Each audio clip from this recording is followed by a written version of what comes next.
Life is Strange is a game about many things. It's about growing up, it's about second chances, it's about friendship. But one of the most important and obvious motifs in the game is the theme of choices and consequences. The whole story is about Max making choices and having to live with the consequences. And this all culminates at the end of the game in a polarizing final choice. In this video, I'll be talking about the final choice in Life is Strange, and discussing the pros and cons of both endings. I'll also be discussing my personal experience with the ending, how I reacted, and some controversy about people believing that the choices don't matter. This video will spoil the ending of Life is Strange, and basically the whole game. If you haven't played the game yet, and you have any interest in playing at all, then please don't watch this video and go play it for yourself. But first, I'll just do a really quick summary to catch everybody up. Maybe it's been a while since you've played, or perhaps you haven't played the game and ignored my spoiler warning like a dick. Skip to this timestamp if you don't need the summary. Maxine Caulfield, our protagonist, goes to this hipster school where she studies photography. One day in the bathroom she's hiding, when her old friend walks in. Oh hey, it's Chloe Price, my best friend I haven't seen in 5 years. Oh my god. Then she finds out she can rewind time, and manages to go back to the bathroom and save Chloe's life. Phew.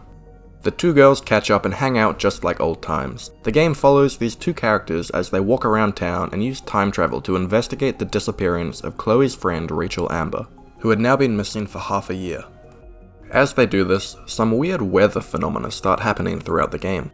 On Monday, it starts snowing out of season. On Tuesday, there's an unscheduled eclipse. On Wednesday, wildlife such as birds and whales start dying. On Thursday, 2 moons can be seen in the sky, and that just doesn't make any sense. And finally, on Friday, a massive tornado comes from the sea and is headed straight for Arcadia Bay, the town where the game is set. Max sees a vision of the tornado in the first episode, so throughout the whole game, you're mentally preparing for this mystery tornado that's gonna destroy your town. It's heavily implied that the storm and the other strange weather is caused by Max using her powers to change fate. Eventually, Max and Chloe figure out the mysteries of the town, that Rachel Amber is dead, and that Max's photography teacher has been drugging and photographing girls in a dark room underneath a barn funded by the Prescott family. He's arrested, and Max wins a contest for her selfie and gets to go to San Francisco. While she's there, she realizes that the storm is still approaching. She travels back in time, goes through a creepy nightmare realm, and then the two girls reunite at the lighthouse, where they can see the storm about to wipe out the town. Chloe talks about how the storm could be caused by her not dying at the start of the game. She says that maybe it was fated for her to die, and they've been cheating death this whole time. This brings us to the final choice of the game. In the end, you as the player are presented with 2 choices that will get you the 2 different endings of the game. You can go back in time to the beginning of the game and stop using your time travel powers so that the storm never appears. However, this means that Chloe will die as Max won't be able to protect her with her powers. Or alternatively, you can let the storm hit Arcadia Bay and keep Chloe alive, sacrificing probably hundreds or thousands of lives to save your best friend / potential lover that most players will have grown quite attached to throughout the game.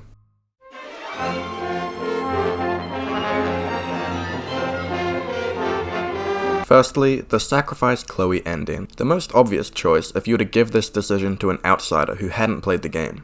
Sacrifice 1 life instead of thousands? Sounds pretty cut and dry to me. Crystal. But as the player who spent a dozen or so hours with Chloe and made all of these memories over the course of the week, the decision is much harder. Chloe is not just one faceless life that you're sacrificing. She's Max's best friend, the person who's the closest to her out of anyone she knows, and depending on how you played, the 2 protagonists could be lovers as well. At the lighthouse, Max says, "You are all that matters to me." For most people, it's really hard to make the choice to kill Chloe. However, there are multiple reasons why this ending could be seen as the best option of the 2. Again, the most obvious reason would be that there are so many other people down in Arcadia Bay who would presumably be killed by the storm. Family members, classmates, animals, friends, and Warren. All of these people would have to die just so Chloe can survive, which is a pretty steep price and not something that could be done lightly. Knowing that all of these people's lives are in their hands would have quite a mental toll on the 2 characters. Also, for the whole game, the area around Max has been bombarded with strange weather events after she starts using her time travel powers. After just 1 day of using her powers, it began snowing, and after 5 days, a giant storm appeared. If this is a trend set by Max's usage of her powers, then who knows what else could happen in the future. Strange phenomena could keep plaguing the planet. The future is unknown, and we don't know if it's even safe for them to both live and keep using her powers. Another pro about this ending is that after shooting Chloe, Nathan Prescott is quickly arrested and will rat out Jefferson. This puts him in jail earlier than in the other ending, where Jefferson was able to drug Victoria and murder her depending on how you played. He also won't be able to harm Max in this timeline, although one could say that the damage has already been done. Another reason that this ending would make sense to choose is it's the logical ending for Chloe's arc. She starts off as this angry, lonely anarchist that's a little bit bitchy and seems to hate everybody around her. She's unable to let anybody close to her without the fear of them leaving. Just like her dad left, just like Max left, just like Rachel left. She completely rejects her new stepfather and even harbors a little bit of hatred toward her mother for marrying him. In the week after reuniting with Max, Chloe slowly matures and learns to accept some of the people around her. By the end of the game, she's become self-aware and acknowledges her selfishness. I'm so selfish. Not like my mom. Look what she had to give up and live through. And she did. She deserves so much more than to be killed by a storm in a fucking diner. Even my stepfather deserves her alive. There's so many more people in Arcadia Bay who should live. Way more than me. Chloe has come so far from the start of the game that now she wants to sacrifice herself. She knows that there are so many good people in Arcadia Bay, and there are so many people who have their entire lives ahead of them. At this moment, she realizes she has the opportunity to do something benevolent. With her life, she has the power to give back to everyone. It's kind of reminiscent of the episode 4 decision, where Chloe wishes to die, and Max can choose to euthanize her. If it was Chloe making the choice and not Max, she would choose to sacrifice herself. So choosing this ending would complete Chloe's arc of learning to love others and becoming selfless. However, choosing this ending can be really hard. When going back to the beginning of the week, Chloe will not be the same. After rewinding time, Chloe will lose all of her memories of the week that she spent with Max. The Chloe that gets shot will not know of her own sacrifice for Arcadia Bay. What's more, all of the aforementioned character development that Chloe went through over the game will be completely nullified. The version of Chloe that dies in the bathroom will die sad, angry, and alone, thinking that everybody in her life has left her and not knowing about all the good people she can meet and good memories that she can still make in her life. Everyone's memories will be wiped. None of the choices you made or conversations you had will have any form of consequence in the world. Everyone's memories will be wiped. That is, except for Max. She has lived through a batshit crazy week, where she met up with her old friend, solved a murder, exposed a teacher for drugging students, created a humongous storm, and won a photography contest. She's made so many new relationships and helped a lot of people. To go back in time and reverse all of that would be incredibly harmful to her mental state. And to make it happen, she has to sit back and just let her friend die in the same room as her, while knowing that she has the power to stop it. Max has all of these memories that nobody else has.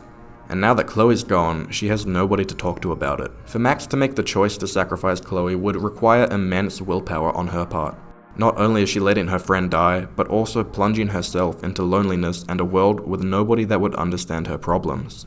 My final point is that this ending is way sadder than the other one. Like, way sadder.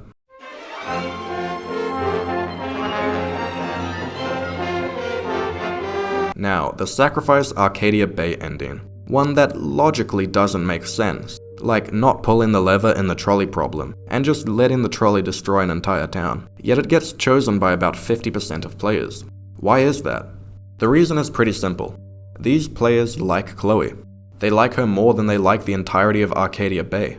Throughout the game, these players have grown to love Chloe Price, an edgy, dysfunctional teenager who was brought back to life by Max's powers. So when the time comes to sacrifice her, the players simply don't want to. Max and Chloe are like a team, and they come as a pair, you know? It just isn't right to split up this duo. Even when the consequence of the choice is terribly dire, this group of players wants nothing more than for Max and Chloe to live happily together, and they're willing to give up anything to see Pricefield live on. To continue from one of my previous points about Max's mental state, if she saves Chloe and they escape this tornado together, she will always have someone by her side. Her best friend in the world that she can lean on and trust with the secrets about her powers. Max will have someone by her side for eternity that knows what she's been through and they can be there for each other.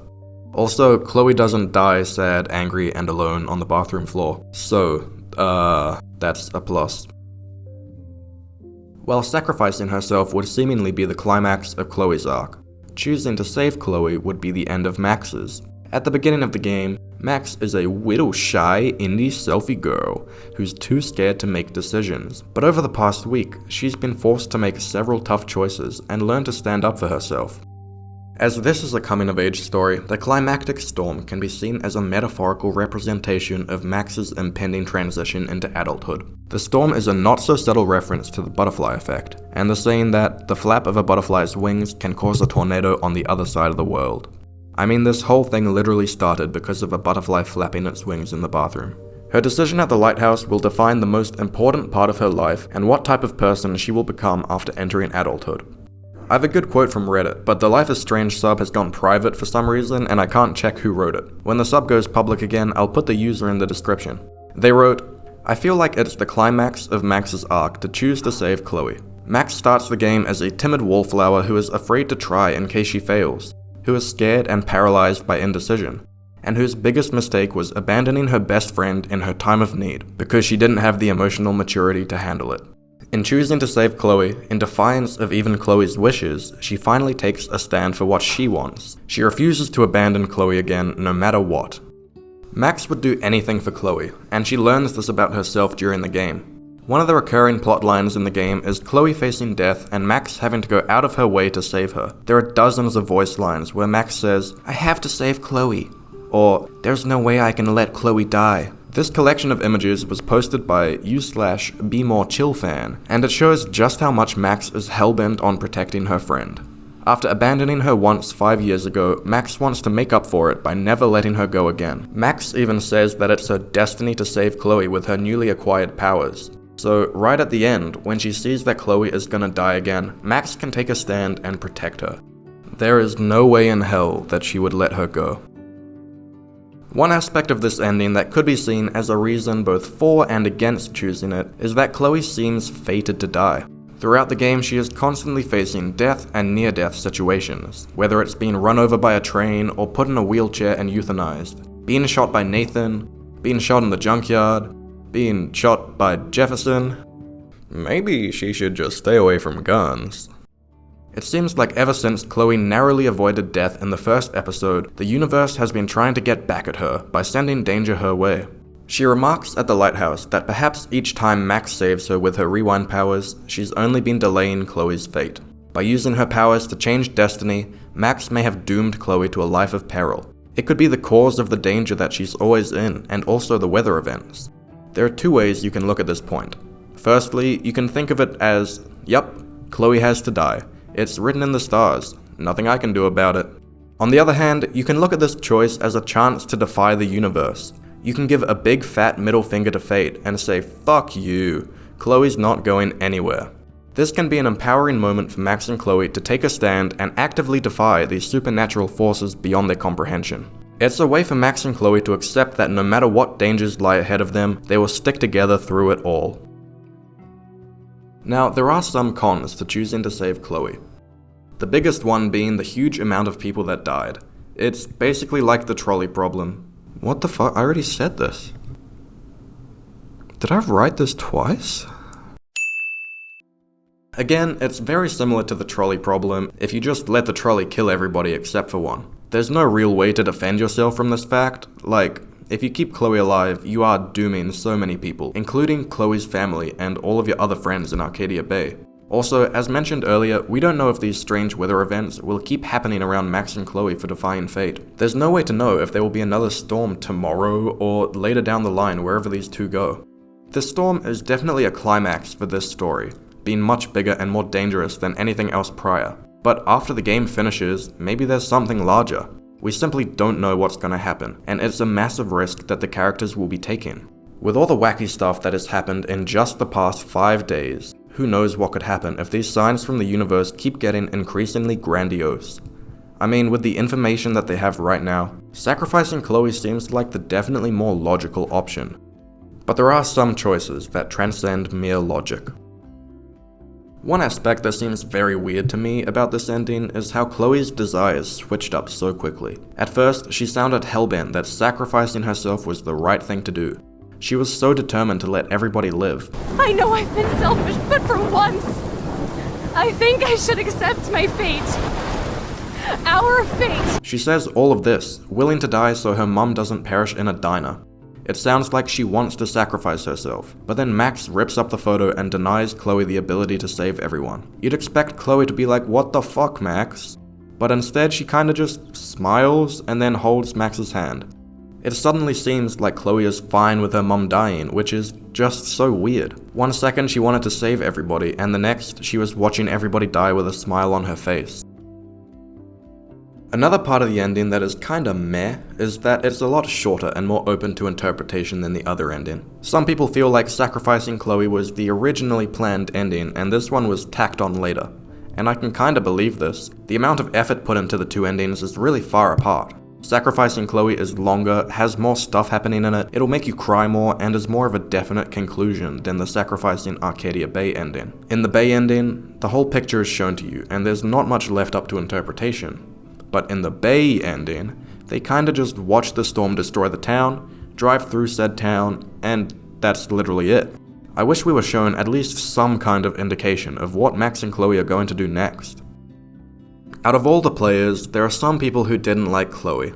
It makes sense that there would be a few. For this group of people, it makes zero sense for them to save Chloe. I mean, they just have no reason to if they don't like her character. So it can feel a little bit like the two choices are, I like Chloe, and I don't like Chloe. So now that we've gone over the two different endings, let me tell you about my personal experience of making this choice. I had a rather unique experience when I first started playing this game. I was not going in completely blind. When I was young and dumb, I watched this game theory video, which spoils the ending. I didn't remember exactly what the circumstances were in the game, but I remembered vividly that the final choice would be between Chloe or Arcadia Bay. It made me approach the game from an entirely different viewpoint, and I saw every choice through a different lens. When I first went into the game, I already thought I knew what I would pick. I thought to myself, oh, well why would I sacrifice a whole city for one person? That makes no sense. And as the game progressed, my thoughts stayed the same. I think I grew to like Chloe, but not enough to justify killing that many people. I was still planning on letting her die at the end. But when the ending came, after hearing these two girls talk by the lighthouse, and I was faced with the decision, I froze. My brain had shut down. I don't know exactly where it happened, but somewhere along the road, my attachment to Chloe had grown without me realizing. It was easy to say I would sacrifice her until the time came to actually do it. It might have been in this dream sequence leading up to the lighthouse, or maybe just as soon as the choice popped up on my screen, I'm not sure. But I stared at the screen for literally 10 or 15 minutes. I was well and truly stumped. Going into the game, I was thinking of it as a simple one life versus many lives. But the choice is much harder. After what felt like an eternity, I chose to sacrifice Arcadia Bay and save Chloe. I wanted a happy ending, and I couldn't bring myself to let Chloe die for good. Although this ending was sudden and didn't give much closure, I was happy to see the two girls together forging their own paths. The final choice was a memorable gaming experience for me, and it's one of the reasons why Life is Strange is one of my favorite games of all time, if not the favorite. I also replayed the game a couple of years ago. This time, I planned to sacrifice Chloe, either just to see the other ending, or because I thought that I'd changed my mind and Arcadia Bay should live. But again, I saved Chloe at the end. I just couldn't bring myself to do it. Probably the biggest complaint that I hear online about Life is Strange is from people saying choices don't matter. A lot of whittle babies on the internet think that the choices you make in the game don't really have any major consequences in the world. This point is emphasized by the fact that no matter what choices you made along the way, the game will always funnel you to these two options. The minor choices you make in the game do not affect which ending you get, which upset quite a lot of people. For a game about choices, they felt a bit disappointed that their decisions did not affect which ending they got, and it all comes down to a binary choice. There are a couple of obvious reasons why each choice doesn't have a severe impact. Firstly being that the development time would be much longer. Like, multiplied by 2 or 3, man. If they had to create entirely new branching paths for each minor choice in the game, that would take a huge amount of extra time and resources that Don't Nod would not have access to. If the game was that big, they probably wouldn't be able to fund it, and we may have never gotten Life is Strange. The same goes for most other games in the same genre too. While I haven't played these games, I hear a lot about how Telltale games such as The Walking Dead often merely have the illusion of choice. In the end, you'll basically end up where the storytellers wanted you to go, and it's not a bad thing. The same goes for Life is Strange. This means that developers can tell the predetermined story that they want to tell, while also allowing the player to relate and/or associate with the protagonist because of the choices that you make. Since you make the decisions that you want them to make, you feel much more invested in the story. It's not about the destination, it's about the journey that you went on to get there. I'm here to say that your choices during the game do matter, even if they don't directly impact the ending. And it annoys me when I hear people writing the game off after beating it just because the endings aren't affected by their choices. Throughout the game you make so many choices. What to say, how to act, where to go, who to kiss, euthanize your friend or leave her alive. And in the moment, these choices mattered. While you're playing the game, you get attached to these characters, and you can imagine yourself being in the same scenarios. You become invested in the story, and when a choice appears on screen, sometimes you're like, oh my god, what do I choose? This means that the choice mattered to you. In that instant, you felt like the choice was significant. Yes, it may not affect the ending of the game, but it was important to you at that moment in time. You can analogize it to real life as well. Today I was choosing whether to get sushi for lunch or pizza. It's a tough decision. But when I'm lying on my deathbed, that decision is not gonna fucking matter. I should have got sushi. But in that moment, the choice mattered. Life is about embracing the present and cherishing the choices we make in the here and now, for it is in these moments that we truly experience the richness and depth of our existence. ChatGPT wrote that last bit, but I was gonna say the same thing. So basically, your choices do matter, and the people who say they don't annoy me. In conclusion, Life is Strange has an amazing final choice. It's a highly memorable gaming moment that would have been really tough for so many people to choose. Both options that are presented to the player feel like they suck. It's a truly difficult decision, and that's why it's so great. The fact that the choice has pretty much a 50-50 split is insane. It shows how polarizing it really is. For all of the reasons that I talked about in this video, I believe Life is Strange's endings are incredible, and part of the reason why it's one of my favorite games of all time. So my subscriber and view count fucking jumped up, man. This is like actually so insane, and I still can't believe it's real. When I posted my last video, I had 85 subscribers. At the time of writing this, I had 860. And now, the next day, as I'm recording this, I have 1,300. So thank you everybody so much for over 1,000 subs. I wasn't sure if I would ever get here, but it's only been 3 months and I have. The growth on my channel over the past week has been exponential and unbelievable. I'm not sure how well this video will do because of the big spoiler warning that'll kind of limit the number of people who can watch this. But I'm very proud of this video. It's my longest by far, and I put a lot of effort into writing this essay. If I'm getting personal all of a sudden now, I may as well say that I've just recently got a new part-time job, and I'm also a university student. So I was struggling to find time to make this video, which is why it's been a while since the last upload. But it's chill, I don't have an upload schedule, I think that would just stress me out too much. I do think I'll try to upload a video around every 2 weeks or so. If you watched this whole video to the end and listened to all of that, then wow, good job. If you want to hear me talk some more about video games in the future, then consider subscribing. And once more, for all of the support on the channel, thank you to all of you. To all of you, American girls, it's sad to imagine a world without you. American girls, I'd like to be part of